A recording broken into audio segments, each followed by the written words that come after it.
এখন আমরা দেখব ফর্ম ডিজাইন করা, অর্থাৎ একটি ফর্ম ক্রিয়েট করার পর সম্পূর্ণভাবে আমরা ডিজাইন করে মডিফাই করা, এটি আমরা দেখব। এই জন্য আমরা ফর্মটিকে ডিজাইন ভিউতে নিয়ে আসব। ডিজাইন ভিউতে আনার পরে আমরা সাথে সাথে একটি ফর্ম ডিজাইন টুল দেখতে পাবো। এই ফর্ম ডিজাইন টুলের মাধ্যমে আমরা ফর্মটিকে সম্পূর্ণভাবে ডিজাইন করে নিব। ইতিপূর্বে আমরা ছোটোখাটোভাবে ডিজাইন করা দেখেছি, এখন সম্পূর্ণভাবে ডিজাইন করাটি দেখব। এবং আমরা ফর্ম ডিজাইন টুলের মাধ্যমে গেলে আমরা প্রথমে ডিজাইন ট্যাবটি পাবো। ডিজাইন ট্যাবের মধ্যে আমরা দেখতে পাচ্ছি যে থিম, ভিউ এবং বিভিন্ন ফাংশনগুলো দেখতে পাচ্ছি। এখানে form view, layout view, design view. আমরা ডিজাইন ভিউ মোডে আছি এবং এটি যদি আমরা ফর্ম ভিউতে যাই তাহলে আমরা ডাটা ইনপুটের ব্যবস্থা পাবো।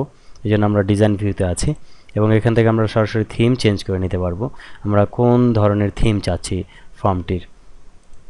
এবং এখান থেকে থিম কালার আমরা চেঞ্জ করে নিতে পারবো, ফন্ট চেঞ্জ করে নিতে পারবো। এবং এখানে কন্ট্রোল আছে, অর্থাৎ ফর্ম ডিজাইনের জন্য আমরা ইতিপূর্বে দেখেছি যে আমরা কম্বো বক্স কীভাবে ইনসার্ট করতে হয় সেটি আমরা দেখেছি। এবং এখানে চাইলে আরও অন্যান্য কন্ট্রোলগুলো আমরা ইনসার্ট করতে পারবো, টেক্সট লিস্ট ইনসার্ট করে নিতে পারবো।